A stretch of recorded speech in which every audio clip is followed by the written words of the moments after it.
Assalamualaikum warahmatullahi wabarakatuh. Perkenalkan, kami dari kelompok 3 penilaian pembelajaran akan presentasikan tentang observasi kami yang kami lakukan di SMP Negeri 14 Yogyakarta. Sebelumnya, perkenalkan, nama saya Rizal Ahmad Ripaldi. Lalu anggota kelompok kami yang lainnya ada Nur Maulita Widyaningsih, Ibrahim Adinugroho, Fatia Zulfanisa, Muhammad Raihan, Raufikul Hilal, dan Aurelia Eka Ardani. Baik, langsung saja kita membahas tentang observasi yang sudah kami lakukan.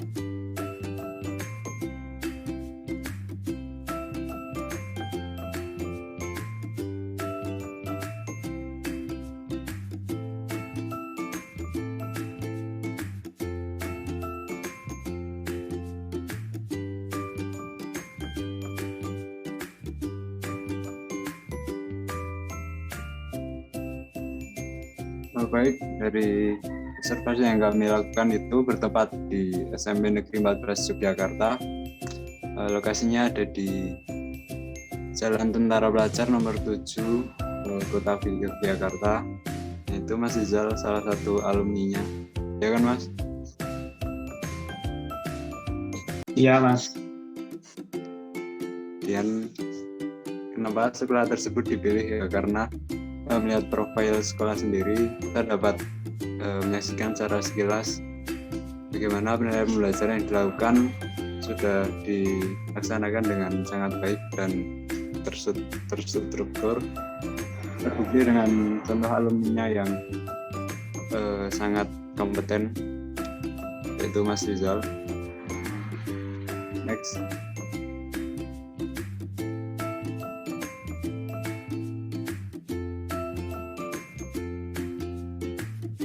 Kemudian masuk ke analisis situasi terkait kebijakan dan pembelajaran secara umum yang dilakukan di SMP Negeri 14 sendiri. Secara garis besar kita dapat mengamatinya berdasarkan Peraturan Menteri Pendidikan, Kebudayaan, Riset dan Teknologi Nomor 5 Tahun 2022 mengenai standar kompetensi lulusan pada pendidikan anak usia dini, jenjang pendidikan dasar dan pendidikan menengah. Nah, pada peraturan tersebut diatur mengenai standar kompetensi lulusan yang menjadi dasar peraturan dilaksanakannya penilaian pembelajaran. Ini terdapat 3 kriteria umum, antara lain penilaian sikap, keterampilan, dan juga penilaian pengetahuan. Nah, kemudian secara proses sendiri di SMP Negeri 14, waktu penilaiannya itu mengikuti kalender pendidikan yang telah diatur pada peraturan Dinas Pendidikan dan Olahraga Kabupaten Sleman. Nah, dua hal tersebut yang menjadi acuan secara umum penilaian pembelajaran yang dilakukan di SMP Negeri 14 Yogyakarta.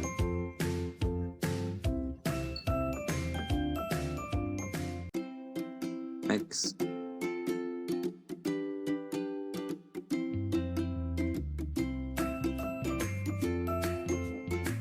Kemudian terkait metode, teknik maupun pendekatan penggunaan instrumen pembelajaran yang diaplikasikan di SMP Negeri 14 Yogyakarta. Nah, itu mengikuti kondisi kelas yang ada di setiap kelas ya. Gimana kondisi siswanya, bagaimana kondisi sarana dan prasarananya. Secara umum sendiri, penilaian itu berupa penugasan, penilaian harian maupun portofolio. Nah, pendekatan penilaiannya menggunakan penilaian acuan patokan dan juga penilaian acuan norma. Kembali lagi, itu digunakan mengikuti kondisi kelas. Tapi penggunaan pendekatan tersebut tidak dilakukan secara signifikan. Selain dari nilai itu sendiri, ketuntasan mata pelajaran juga dihitung melalui kehadiran yang menjadi aspek penting atau kita sebutnya aspek afektif. Next.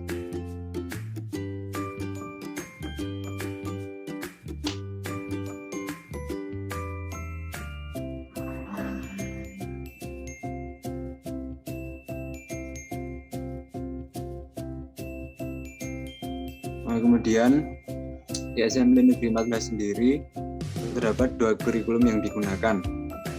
Nah, itu mengikuti kebijakan pemerintah yang telah diatur dalam peraturan pemerintah Permendikbudristek nomor 56 tahun 2022 tadi. Untuk kelas 7 sendiri kurikulum yang digunakan yaitu kurikulum Merdeka. Kemudian untuk kelas 8 dan kelas 9 kurikulum yang digunakan yaitu kurikulum 2013.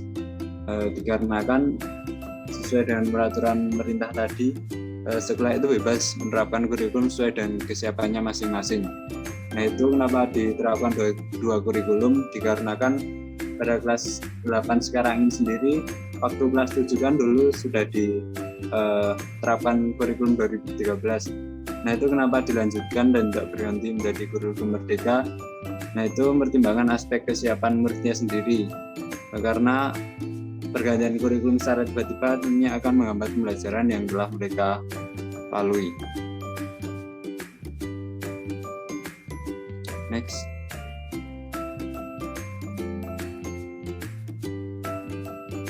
Baik, untuk selanjutnya, bentuk penilaian yang digunakan pada SMP Negeri 14 Yogyakarta berdasarkan 3 ranah fokus, yaitu ranah fokus afektif, kognitif, dan psikomotorik, yaitu digunakan menggunakan pada SMP 14 ini menggunakan kurikulum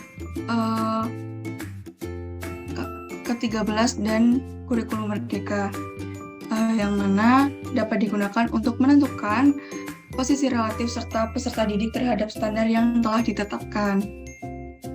Untuk itu, pada kurikulum Merdeka, ketercapaian belajar siswa tidak lagi diukur dengan nilai atau hasil ulangan yang berpatok pada kriteria kelulusan minimal atau KKM, melainkan ditetapkan oleh guru melalui asesmen formatif yang mana tidak menggunakan istilah penilaian lagi, yang dilakukan ketika proses pembelajaran itu berlangsung. Penilaian pembelajaran yang ditetapkan dalam kurikulum Merdeka juga berupa proyek individu maupun kelompok. Sementara itu, pada kurikulum 2013, ketuntasan belajar peserta didik ini dipengaruhi oleh evaluasi peserta didik yang mana berpatok pada kriteria ketuntasan minimal atau pendekatan acuan norma atau PAN, yang mana selanjutnya peserta didik itu yang mendapatkan nilai di bawah KKM akan mendapatkan remedi. Pada kurikulum ini lebih menekankan kepada potensi karakteristik peserta didik yang produktif serta kreatif. Nah, meskipun kedua penilaian tersebut atau kurikulum tersebut itu berbeda, akan tetapi kriteria kenaikan kelas ini didasarkan pada penilaian di setiap akhir semester. Namun, kelulusan siswa ini enggak berpatokan pada nilai UAS, melainkan pada partisipasi aktif siswa dan melalui diseimbangkan dengan melalui pertemuan dan partisipasi aktif peserta didik dan kreativitasnya ketika mengikuti pembelajaran di kelas.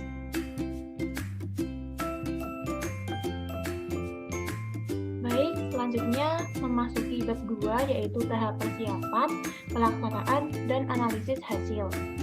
Nah, tahap persiapan ini dimulai dari persiapan di UNJ sendiri di kampus. Kami dalam kelompok itu berkumpul untuk mencari sekolah mana yang kiranya tepat untuk kami lakukan observasi. Kami menggali informasi kepada sekolah-sekolah yang ada di Yogyakarta. Kami tujukan untuk jenjang sekolah menengah pertama. Nah, setelah kami survei mengenai informasi-informasi sekolah tersebut, kami menentukan tujuan sekolahnya, kemudian kami melengkapi surat keperluan perizinan, dan kami juga menyusun instrumen observasi serta pertanyaan wawancara. Nah, kemudian tahap persiapan di sekolah SMP yang kami pilih yaitu SMP Negeri 14 Yogyakarta, kami mengajukan surat izin, kemudian mengkoordinasikan aspek-aspek keperluan observasi kepada pihak sekolah. Lalu pihak sekolah tersebut memilih salah satu guru yang ditugaskan sebagai koordinator untuk mendampingi kami ketika kami melakukan observasi, yaitu beliau bernama Bapak Hargo. Nah, memasuki tahap pelaksanaan, kami melakukan observasi, yaitu kami melakukan pengamatan secara langsung terhadap pelaksanaan penilaian pembelajaran saat itu. Nah, kami juga melakukan wawancara. Wawancara ini dilakukan secara tanya jawab melalui lisan yang kami kumpulkan jawaban-jawaban wawancara tersebut secara direkam melalui audio dan juga kami mencatat poin-poinnya juga. Nah, informasi dari wawancara ini merupakan data paling utama yang kami gunakan dalam laporan ini. Kemudian selanjutnya kami juga melakukan dokumentasi. Kami mengumpulkan langsung foto-foto mengenai prestasi sekolah, sarana dan prasarana, kemudian ada data-data tentang penerimaan siswa baru, kemudian soal-soal UAS, soal latihan harian, lembar kerja siswa, dan juga terdapat laporan untuk siswa seperti laporan nilai, kemudian juga terdapat ijazah. Next. Oke, masuk ke poin berikutnya, yaitu proses penilaian pembelajaran. Yang pertama itu ada pengadministrasian tes penerimaan siswa baru. Penerimaan siswa baru di SMP 14 Yogyakarta. Ini persyaratan umum untuk mendaftar sebagai calon siswa baru adalah sebagai berikut. Yang pertama ada nilai asesmen standarisasi pendidikan daerah. ASPD merupakan ujian pemetaan kualitas sekolah karena sekarang sudah tidak ada ujian nasional. SPD dilaksanakan dengan tujuan untuk memetakan mutu pendidikan dan sebagai alat seleksi masuk jenjang berikutnya jadi sekolah di DIY. Yang kedua ada ijazah SD atau surat keterangan lulus. Kemudian yang ketiga ada fotokopi KK dan menunjukkan KK yang asli. Untuk penerimaan siswa baru di SMP Negeri 14 Yogyakarta ini memiliki beberapa jalur, yaitu zona wilayah, zona mutu dalam kota, prestasi luar daerah, zona mutu KNS, afirmasi, bibit unggul, pindah tugas orang tua, dan jalur non-akademik. Next. Yang kedua ada tes kenaikan kelas. Untuk kenaikan kelas di SMP Negeri 14 Yogyakarta ini menggunakan penilaian pilihan ganda yang berjumlah 40 butir soal dan setiap soal memiliki skor 2,5 sehingga jika di total akan memiliki skor 100.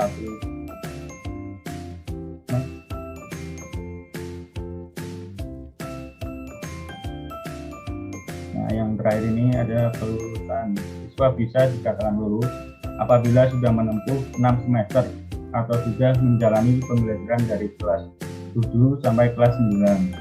Dan pada kelas 9 terdapat ujian ASPD dari provinsi sebagai pengganti ujian nasional.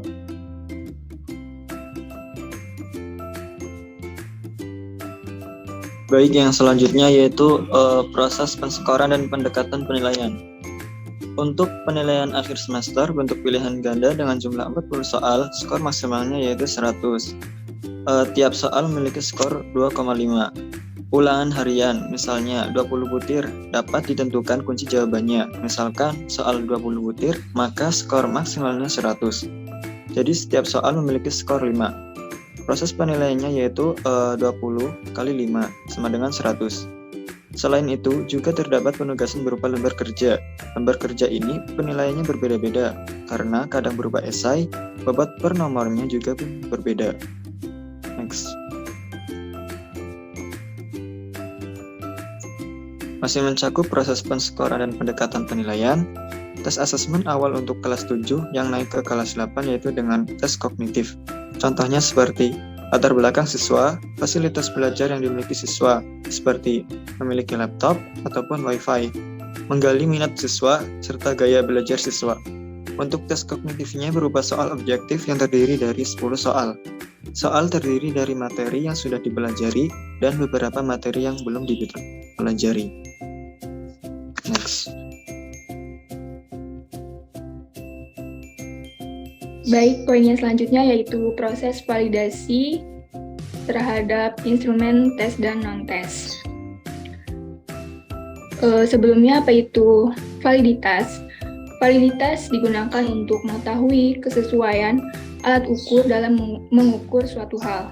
Nah, proses validasi terhadap instrumen tes dan non-tes yang dilaksanakan di SMPN 14 Yogyakarta ini dengan cara berdiskusi bersama rekan guru satu mata pelajaran, belum menggunakan rumus-rumus secara lebih detail.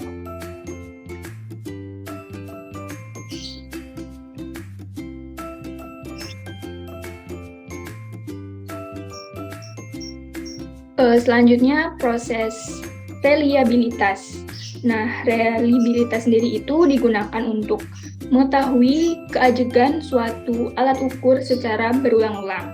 Nah, proses reliabilitas terhadap instrumen tes dan non-tes yang dilaksanakan di SMPN 14 Yogyakarta dilakukan dengan cara analisis soal. Nah, cara ini baru digunakan oleh beberapa guru. Contoh instrumen yang digunakan itu Google Form. Di Google Form ini kan bisa dilihat jumlah benar dan jumlah salah per nomor soalnya. Nah, dari sanalah menjadi bahan evaluasi guru terkait kesulitan soal tersebut.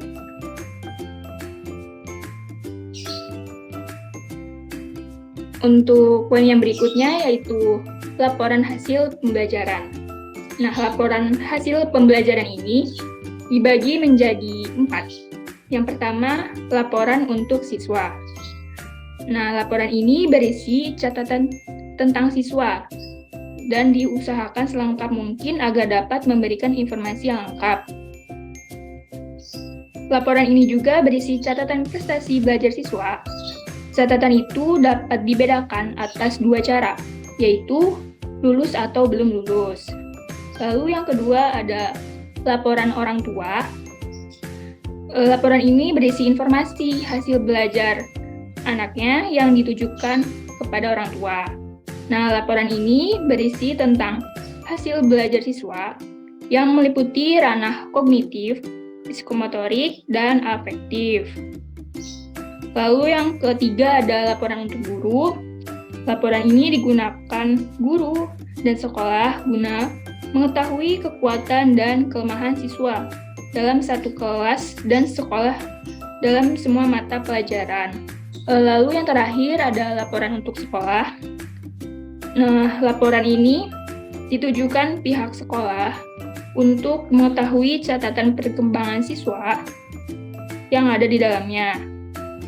Dengan demikian, hasil belajar siswa akan diperhatikan dan dipikirkan oleh pihak sekolah tersebut.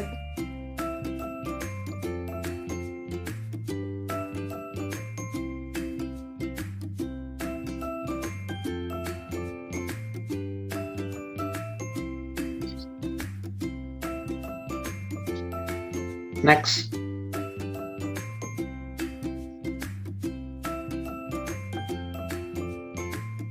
Oke, selanjutnya kita sampai kepada kesimpulan. Proses penilaian pembelajaran Negeri 14 Yogyakarta secara umum berbeda dari setiap gurunya. Tetapi, setiap guru memberikan tes kemampuan awal untuk mengetahui pengetahuan terkait materi prasyarat. Lalu setiap kompetensi dasar terdapat penugasan. Selain itu, setiap tengah semester diadakan ujian tengah semester dan setiap akhir semester diadakan ujian akhir semester.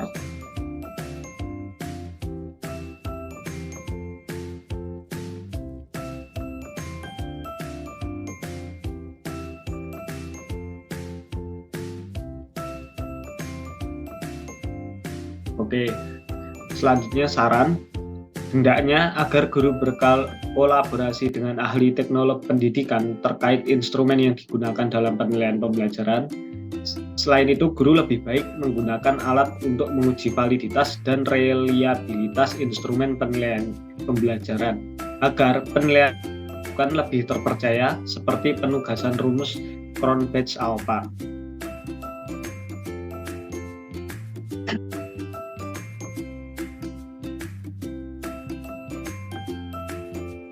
Baik, sekian penjelasan dari kami kelompok 3 penilaian pembelajaran terkait observasi kami dengan SMP Negeri 14. Apabila dalam menyampaikan observasi kami memiliki kesalahan, kami mohon maaf yang sebesar-besarnya. Baik, terima kasih semuanya. Wassalamualaikum warahmatullahi wabarakatuh.